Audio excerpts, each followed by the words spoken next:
Почувана пратеничка Исмаиловска Старова. За ова прашање јас дадов јавни изјави после една покана на вас пратениците на која што присуствував овде во парламентот за моделот изборен во пресред на предстојните парламентарни избори кои што се пред нас.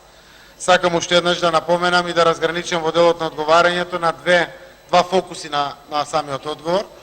Во Министерството за правда постои работна група и зборува за дискусиите поврзани со препораките ОПСЕ ОДИХР. И ние не очекуваме дека Министерството за правда ќе биде решение на изборниот модел.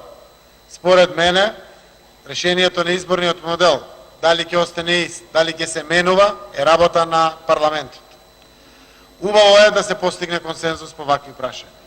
Но за мене е неприфатливо да не се дојде на состанок на помалите политички партии или парламентарни групи на повик да се разговара за едно вакво важно прашање.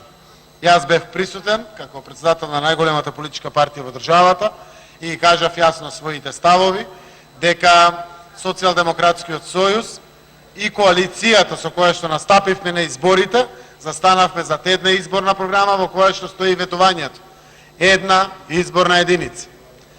Во текот на периодот, некаде пред година дена, пред Социјалдемократскиот сојуз, во ликот на генералниот секретар Љупче Николовски, беше поставено прашање од новинарите, а дали сте за отворени листи? И нашиот одговор е да, и за отворени листи сме. Секако мислиме дека една изборна единица за пратенички листи и отворени листи заедно не треба да одат. Но можеме да направиме отворени листи на локалните избори следни. И сега да го вградиме во закон. А една изборна единица да одиме сега. Јас прво нотирам и апелирам до ВМРО ДПМН и ДУИ да се приклучат на ваквите иницијативи и модели. Нивно право е, тие ќе се одлучат. Едната партија е првиот мој политички опонент, втората партија е најголемиот коалицијски партнер. Принципелно е прашањето и прашањето каде што политичките партии ги носат своите одлуки. Социјалдемократскиот сојуз и коалицијата, која што настапи заедно на изборите 2016 година, е за една изборна единица и ние остануваме за една изборна единица. И ќе продолжам понатаму. Парламентот треба да го процесуира законското решение. Да дојде овде на решавање. Председателот на собранието не е овде и нема да зборувам во делот на различноста на коментарите кои што ги имаме, на постојат институции, дали има време, дали нема време. Јас тврдам дека има време. Затоа што треба само да се смени видот на листот за гласање. И сето тоа што е поврзано со гласањето како процес. Огласна табла, како се огласува, како стои на гласањето и сето тоа што е поврзано. Друго, нема техника и технологија што ДИК треба да се подготвува, избирачките одбори, нешто да се менуват или слично да се подготвува. За мене е голема вредност демократска. Државата треба да ни прави исчекори демократски.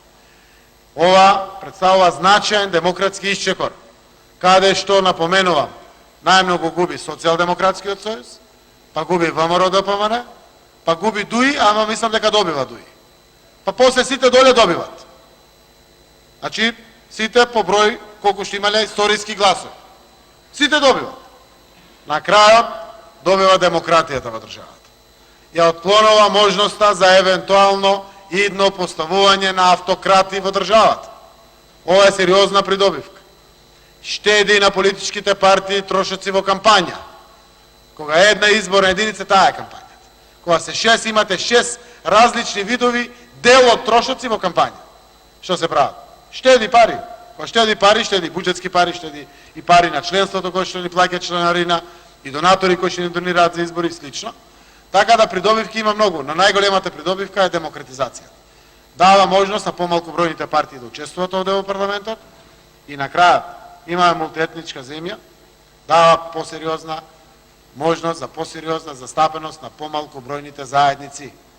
Зборам помалку бројните, вклучително помалку бројни од македонската заедница. Значи и за албанската, и за турската, и за српската, и за ромската, и за бошначката, и за влашката, па дури и помалку бројни заедници кои што не се јавуваат до сега во Уставот. Дава шанса, имат фер шанса. Тоа не го ограничува правото на партиите да коалицират. Можат пак да се коалицират самите политички партии. И во такви околности, ќе го искористам времето и дебатирам, гледам имам уште 5 минути, и толку е времето кое што ми преостанува, апелирам до сите да се изјаснуват. Јас јавно давам насоки Социјалдемократскиот сојуз, тој ден сите да бидат овде во парламент. Од има дебата, ама дали ќе бидат сите, па дали ќе има мнозинство или се важно прашање. Ќе се обидеме да бидеме сите во парламент. Еве малите политички партии една работа нека повлечат во државата. Дај Боже да видаме еднаш да застанеме заедно зад 50-50. Значи народот наш сака да не види на една работа заедно. Еве овде да застане. Политичката партија која што јас ја водам донесе одлуки. Таа ги соопштивме одлуките. Претходно парламентот многу често има донесено вакви одлуки. Значи амбиент постои. Дајте да го направиме тоа. Јас ви кажувам, не би сакал да бидам дефиниран како феминист или слично. Јас сум председател на владата. Океј, може би да, немам проблем, не е заради тоа. Председател на владата сум и гледам заради нашите традиции во функционирањето секојдневно. Каде што жената станува мајка и тешко после се враќа на равноправна основа со мажот. Губиме сериозен државен капацитет. Тој државен капацитет ја кошта државата. И тоа треба да го направиме. Кој прв да го направи ако не парламентот? Чекорите треба да ги правиме. После тоа треба да следи влада, па да следат институциите, секако локалните самоуправи и слично. Тоа се вредности за мене и верувам дека ќе се избориме како парламентарен состав. Има дебата дека дај да го донесеме и од следните избори нека се применува. Јас немам проблеми со тоа. Ако ми кажат дека има проблем во спроведувањето за 12 април за изборите, конкретно сите сме разумни луѓе. Но не гледам проблем. Никој не ме информирал, председателот на ДИК јавно кажа дека е подготвен ДИК за новиот изборен модел. Ги прашувам членовите од СДСМ кои што во ДИК вика да, подготвени сме за новиот изборен модел. Не ни треба време, прочим имаме 4 месеци, 12 дена до изборите. Има време многу пред сите нас. Така да ја, знаејќи ги роковниците кои што ДИК ги носи, сме организирали избори на 53 дена. Од денот на изборите сите рокови исполнети. Сега имаме 4 месеци, 12 дена. И на 12, 5-16 дена до самите избори. Процесуирајте, нека се изјасни парламентот. Парламентот ако се изјасни дека го менува изборниот модел во една изборна единица, не знам што очекувате од СДСМ, друго. СДСМ јавно соопшти, вети.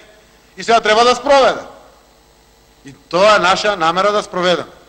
Еве прашање во кое што коалициониот партнер, поголемиот ДУИ, кај нас од сите други коалициони партнери, најголем е ДУИ, не се согласува, но јас мислам дека треба малку повнимателно да се пресметат и да видат дека треба да се согласат. ВМРО да помена, ако се повнимателно пресмета, треба да се согласи. Ако навистина верува во демократијата. Јас, во новата пратеничка група на ВМРО ДПМН, знам дека сте за.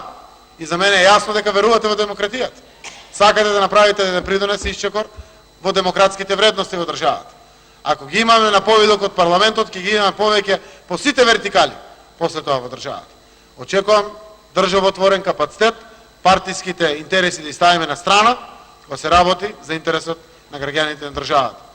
Ајде да смениме моделот во една изборна единица, ајде да внесеме законска обврска 50-50, да не испадне некои партии да губат после поени, ама не ни кажавте, па никој не ги гласал, оти нема да ги гласат, тие што нема да го следат моделот 50-50, така да на ова прашање давам целосно позитивен одговор и стојам на располагање, на координација со највисокото раководство на Социјалдемократскиот сојуз. Го имаме дискутирано ова прашање, ние сме про, ние сме за и апсолутно сакам, ако е возможно, сите да застанат за, ако не, во парламентарната демократија се знае. 61 глас, ако кажат за, тоа е закон, кој што треба после тоа сите да го почитуваат.